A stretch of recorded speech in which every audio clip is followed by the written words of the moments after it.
Hello friends, you are welcome to Edu Search again. आज का हमारा टॉपिक है जीडीपी जीवीए गैप, यानी कि ग्रॉस डोमेस्टिक प्रोडक्ट और ग्रॉस वैल्यू एडिड, इन दोनों के बीच में ये जो अंतराल है, जो गैप है, ये क्यों बढ़ता जा रहा है और इंडियन इकोनॉमी पर इसका क्या प्रभाव पड़ रहा है, तो वो सब हम इसमें पूरा अच्छे से समझेंगे। पहले हम समझ लेते हैं कि जीडीपी क्या होता है और जीवीए क्या होता है, दोनों में डिफरेंसेस क्या होते हैं, हम जीवीए से जीडीपी कैसे निकालते हैं। तो जीडीपी का सिंपल सा मतलब होता है कि एक पर्टिकुलर बाउंड्री में, जैसे इंडिया है, इंडिया की अपनी एक पर्टिकुलर डिफाइंड बाउंड्री है, तो एक पर्टिकुलर बाउंड्री में किसी में भी उसके अंदर जितना टोटल प्रोडक्शन हो रहा है, तो जितना भी टोटल प्रोडक्शन हो रहा है उसका मॉनेटरी वैल्यू, मार्केट प्राइस, उसका जो मार्केट वैल्यू है उसे हम बोलते हैं जीडीपी। समझ में आया? गुड्स एंड सर्विसेज का जो भी टोटल प्रोडक्शन हो रहा है उसका जो मार्केट वैल्यू है, मार्केट प्राइस है, दैट इज कॉल्ड जीडीपी। और ऑन द अदर हैंड देते हैं जीवीए क्या होता है। जीवीए का मतलब सिंपल सा होता है ग्रॉस वैल्यू एडिड, यानी कि किसी भी प्रोडक्ट को बनाने में उसमें वैल्यू एडिशन कितना हो रहा है। एक एग्जांपल से इसको समझ लेते हैं। मान लो आपने खेत में क्या उगाया, गन्ना उगाया। अब गन्ना उगाया शुगर के, तो उसका प्राइस कुछ होगा, उसके बाद आपने क्या किया, इससे शुगर बना दिया। क्या बना दिया? शुगर। अब शुगर से आपने क्या बना दिया, आगे जाके उस शुगर से आपने कोई और प्रोडक्ट बना दिया। मान लो आपने बिस्किट बना दिया, अब उसमें चीनी है, उसके अलावा और भी चीज़ें हैं, तो वो भी रॉ मटेरियल होगा।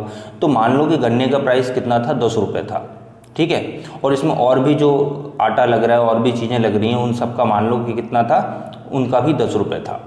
तो इस तरीके से आपने यहाँ पर 20 रुपये खर्च किए, लेकिन आगे जाके जो इससे बिस्किट बनेगा, बिस्किट में आपने 100 रुपये का वो बिस्किट बेचा, ठीक है।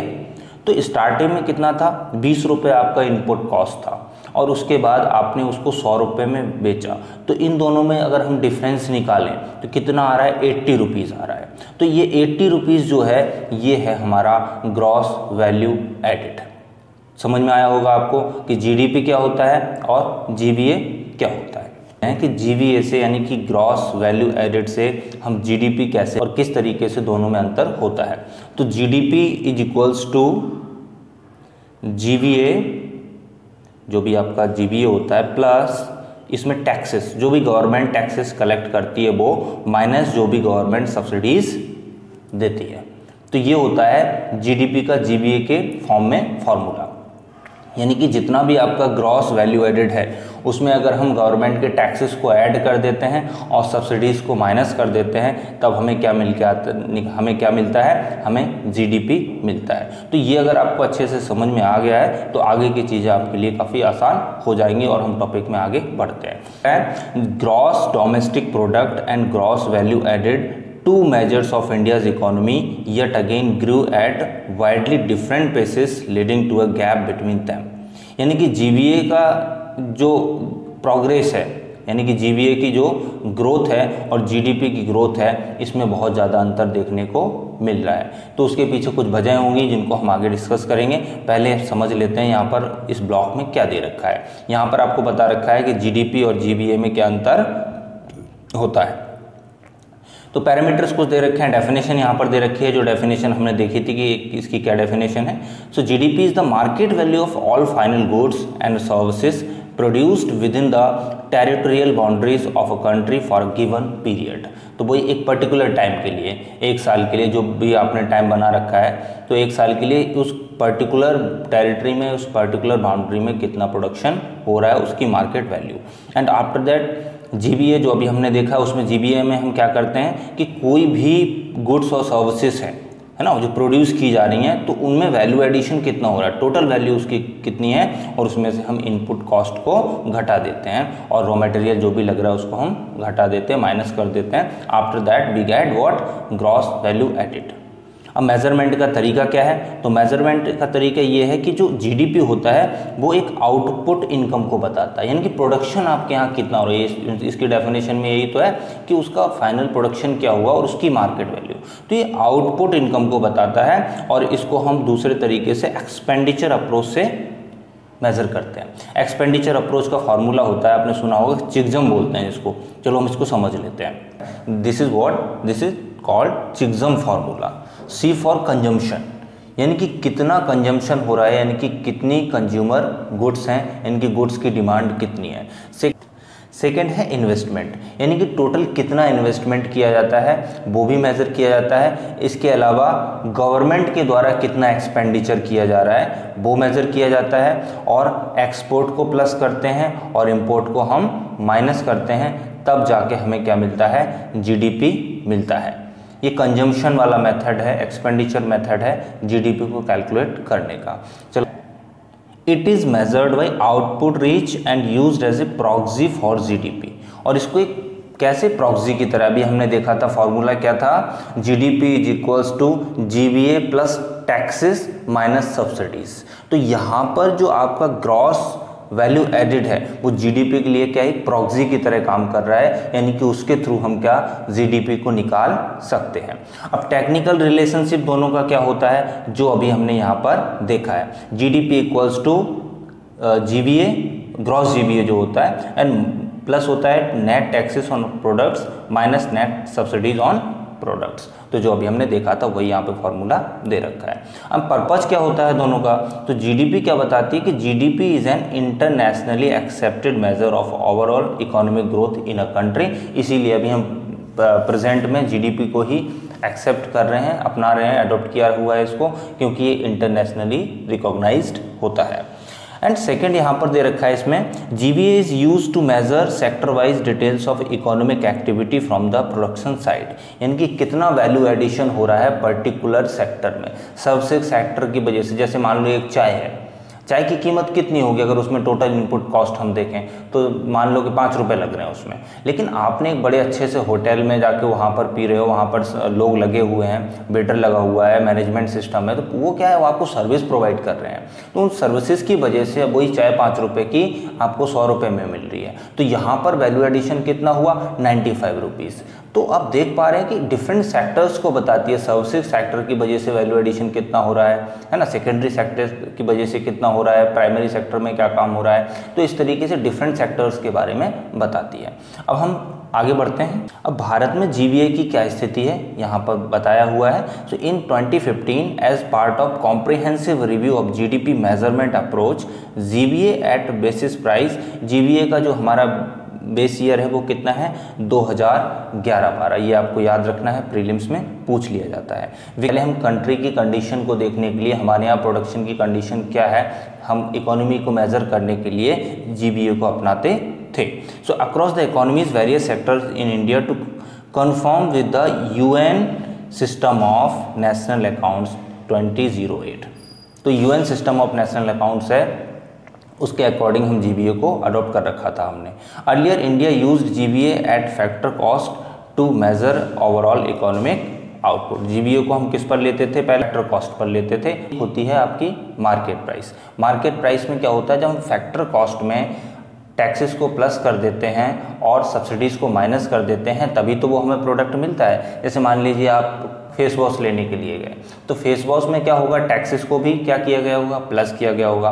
और हालांकि उस पर तो सब्सिडी नहीं मिलेगी, मान लो गवर्नमेंट सब्सिडी दे रही है, तो उसमें सब्सिडीज़ को क्या किया जाएगा, माइनस किया जाएगा, तब जाके वो आपको मार्केट प्राइस पर मिलेगा। लेकिन फैक्टर कॉस्ट में क्या होता है, प्रोड्यूसर के साइड से देखा जाता है।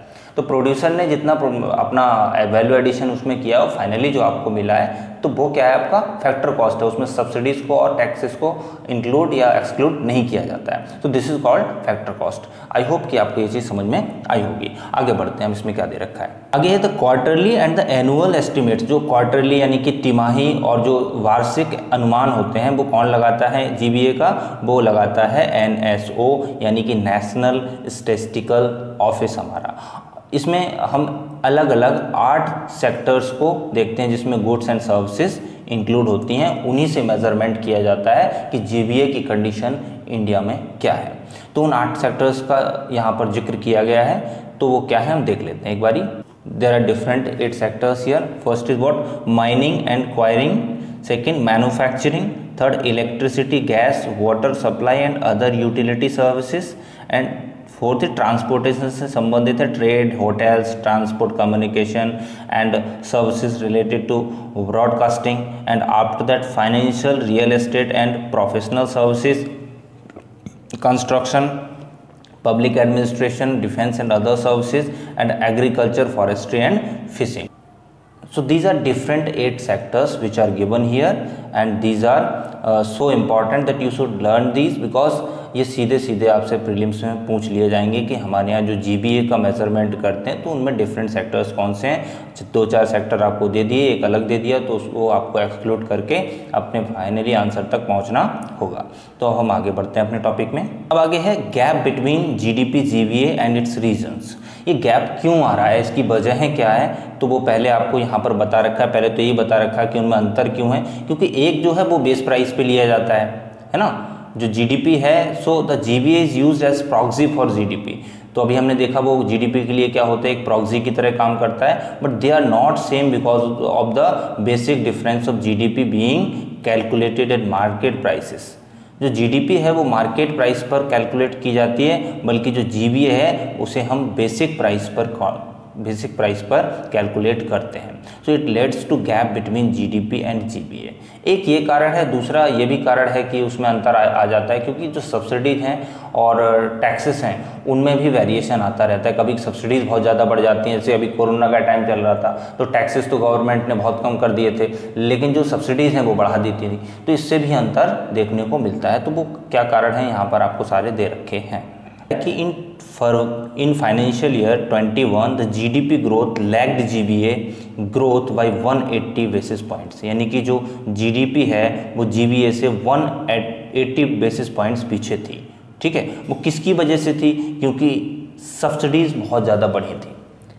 कोरोना का टाइम था, उस टाइम पे गवर्नमेंट सब्सिडीज़ को बढ़ा रही थी। और दूसरा क्या था कि टैक्सेस का जो रेट था वो कम हो रहा था और टैक्सेस भी कम हो रहे थे, इसकी वजह से ऐसा यहाँ पर दे रखा है। Second, similarly in 2022 on account of record tax collections and reduced subsidies from financial year 2021 the GDP growth was 60 basis points higher than GBA।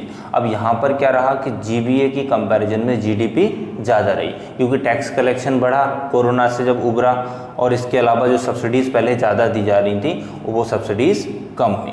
सो 2023 में क्या रहा, तो 2023 में बता रखा है।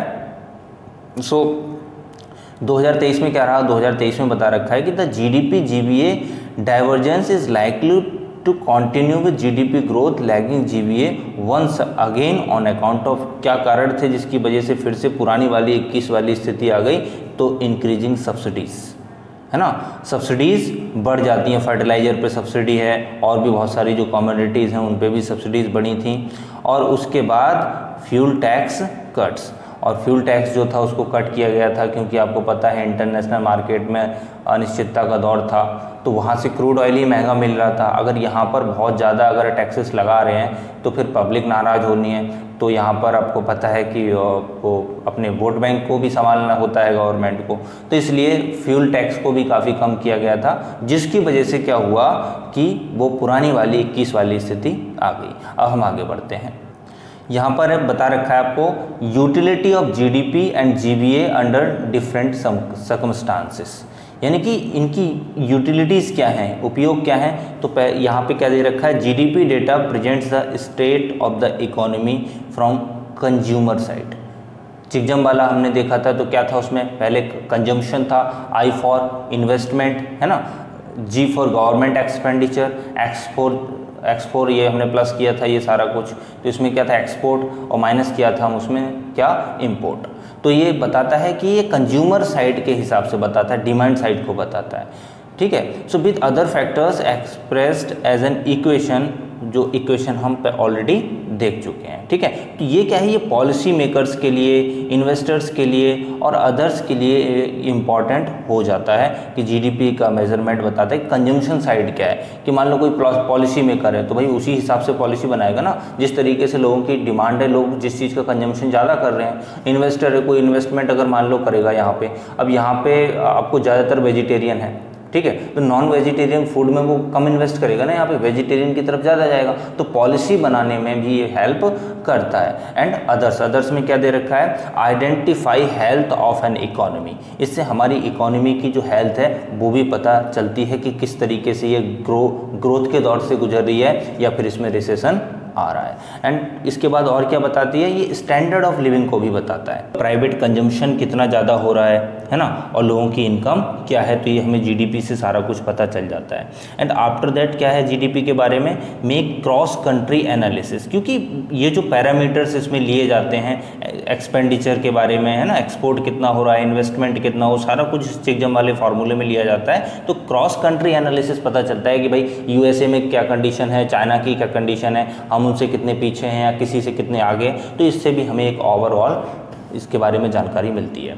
अब उसके बाद बता रखा है आपको, but GDP is not a leading economic indicator as it tracks only what has happened. In comparison GBA is a leading indicator over GDP as it presents the state of economy from producer side. अभी हमने देखा था कि जो GBA होता है वो supply side को देखता है कि सप्लाई साइड पे कंडीशन क्या है, तो उससे क्या है, हमारी इंडिया की जो इकोनॉमी है उसकी कंडीशन बहुत अच्छे तरीके से पता चल पाती है, स्टेट ऑफ इकोनॉमी बेहतर तरीके से पता चल पाती है, जिससे कि हम डिफरेंट सेक्टर्स के बारे में जान पाते हैं, सर्विस सेक्टर कैसे काम कर रहा है, सेकेंडरी सेक्टर कैसे काम कर रहा है और प्राइमरी सेक्टर कैसे काम कर रहा है। तो जीबीए से ये हमें अच्छे से पता चल पाता है इन कंपैरिजन टू जीडीपी। तो इसमें कुछ आगे बता रखा है कि therefore it becomes useful for policy makers, investors and others. तो उसमें हमने जीडीपी के पॉइंट देखे थे और यहाँ पर जीबीए के दे रखे हैं। तो फर्स्ट क्या है, get real picture on state of economic activity, amount of goods and services produced as GDP growth can also happen because of other reasons like better tax compliance। GBA में हम देखा था टैक्सेस को और subsidies को include नहीं करते हैं, तो जिसकी वजह से मान लो गवर्नमेंट ने टैक्सेस बहुत ज़्यादा बढ़ा दिए, अब टैक्सेस बहुत ज़्यादा बढ़ाने से भाई देश की स्थिति तो बहुत अच्छी नहीं हो जाएगी ना। तो जीबीए क्या है, वो रियल चीज़ बता रहा है बिल्कुल कि टैक्सेस को और सब्सिडीज़ को वो इंक्लूड नहीं कर रहा है, तो वो रियलिटी को शो कर रहा है कि वास्तव में हमारे यहाँ की इंडिया की कंडीशन क्या है। So it provides sector wise and region wise breakdown of value added। Sector wise अभी हमने देखा था डिफरेंट सेक्टर्स का ये अलग अलग बता सकता है कि वहाँ पर वैल्यू एडिशन कितना हो रहा है। ये भी बता सकता है कि पर्टिकुलर एरिया में अगर कोई प्रोडक्ट बन रहा है, जैसे जीआई टैक्स दिए जाते हैं, तो जीआई टैक्स में है क्या कि वहाँ पर पर्टिकुलर कोई प्रोडक्ट है, वहाँ पर वो फेमस है, वह रॉ मटेरियल तो कम लगा है उसमें, लेकिन वो वहाँ की चीज़ होने की वजह से फेमस है। और वहाँ पे वो फेमस क्यों होगा, क्योंकि लोग उसको बेहतर तरीके से प्रोड्यूस कर पाते हैं, तो जिसकी वजह से उसमें वैल्यू एडिशन हो रहा है। तो एक पर्टिकुलर रीजन की वो जीबीए को वैल्यू एडिशन को बता पाएगा, वहाँ की इकोनॉमी को बता पाएगा। तो ये भी है, पॉलिसी मेकर्स जो हैं उनको हेल्प करेगा, इन्वेस्टर्स हैं, है ना, इन सबको हेल्प करता है। सो identify productivity of a sector based on global data standards, helping investors to make specific investment decisions based on economic performance। भाई रीजन बता रहा है, सेक्टर बता रहा है, कंडीशन बता रहा है, सब कुछ बता रहा है, तो भाई कोई भी इन्वेस्टर यहाँ पे आके अगर इन्वेस्ट करना चाहेगा तो वो आसानी से उस पर्टिकुलर सेक्टर को, पर्टिकुलर जगह को देख पाएगा जहाँ पे उसको इन्वेस्ट करना है। तो इन्वेस्टर्स भी इंडिया की तरफ आएंगे, जिससे फॉरेन इन्वेस्टमेंट हमारे इंडिया की तरफ फ्लो करेगा। तो ये इंडिया के लिए भी अच्छा है। आगे हम देखते हैं। अब फाइनली इसको कंक्लूड किया गया है। तो GDP presents a more accurate and holistic picture when analysed on a long timeline. GBA on the other hand is a more accurate estimate of the immediate picture. जो जीबीए है वो एक immediate picture देती है उस time पे क्या है, ठीक है, क्योंकि वो सब्सिडीज और टैक्सेस को कलेक्ट नहीं करती, लेकिन टैक्सेस को कलेक्ट करना भी जरूरी है और सब्सिडीज को देना भी जरूरी है। तो अब जीडीपी क्या करता है कि एक लंबे पीरियड के लिए, जैसे मान लो 10 साल 15 साल, इस तरीके से अगर आप होलिस्टिकली देखें तो फिर क्या होगा कि वहाँ पर जब गवर्नमेंट टैक्सेस को लेगी तो उसको वो उस टैक्स को कहाँ पे लगाएगी, कंट्री में ही तो लगाएगी, तो वहाँ पर देश का क्या होगा, विकास होगा। तो जीडीपी इस तरीके से क्या होलिस्टिकली एक लंबे पीरियड के दौरान देखा जाए तो ज़्यादा इफेक्टिव है इन कंपैरिजन टू जीबीए। और जीबीए के एक शॉर्ट पीरियड ऑफ टाइम के लिए बहुत अच्छी है, और ये क्या एक्चुअल इमेज देती है उस टाइम की, कि उस टाइम की एक्चुअल इमेज कंट्री की इकोनॉमी की क्या है। So with policy disclosure moving towards sector specific production and employment measures, GVA becomes a useful measure of economic performance of various sectors। तो अभी हमने ये सारा कुछ 2-3 बार समझ चुके हैं। आई होप कि आपको ये सारा कुछ बहुत अच्छे से समझ में आया होगा। अब कुछ ब्लॉक्स दे रखे हैं वो भी हम देख लेते हैं। दे रखा है the system of national accounts 2008। It is the latest version of the international statistical standard. ये क्या है? इंटरनेशनल स्टैटिस्टिकल स्टैंडर्ड है जो कि यूनाइटेड नेशन स्टैटिस्टिकल कमीशन के द्वारा अडॉप्ट किया गया है। और इसमें क्या है? ये कोहेरेंट, कंसिस्टेंट और integrated set of macro economic account को बताता है कि भाई किस तरीके से कहाँ पर कौन से मेजर्स लेने चाहिए। जीबीए को अपनाना चाहिए कि जीडीपी को अपनाना चाहिए कि जीएनपी को अपनाना चाहिए कि एनएनपी को अपनाना चाहिए। तो ये आपको बस इतना ही याद रखना है, इसमें ज़्यादा पीएचडी करने की ज़रूरत नहीं है। आगे देखते हैं। अब यहाँ पर ड्रॉबैक्स ऑफ जीबीए बता रखे हैं। पहला बता रखा है कि भाई जो मेथडोलॉजी है वो कैसी है? संदेहास्पद है, यानी कि उसमें डाउट किया जा रहा है कि भाई ये सही मेथडोलॉजी नहीं है। दूसरा बता रखा है एक्यूरेसी ऑफ डेटा, यानी कि डेटा जो है वो एक्यूरेट नहीं है, क्योंकि हमारे यहाँ इंडिया में ज़्यादातर इनफॉर्मल सेक्टर है और इनफॉर्मल सेक्टर को जीबीए इंक्लूड नहीं कर पा रहा है, तो इसकी वजह से ये दो ड्रॉबैक्स बताए जा रहे हैं। आई होप कि आपको ये पूरा हमारा डिस्कशन जो भी जीडीपी और जीबीए का गैप है वो समझ में आया होगा अच्छे से। अगर आपको अच्छे से समझ में आया है तो this is my humble request to everyone, please subscribe my channel, जिससे कि मुझे मोटिवेशन मिल सके और इस तरीके के वीडियोस आपको मिलते रहें। So thank you very much.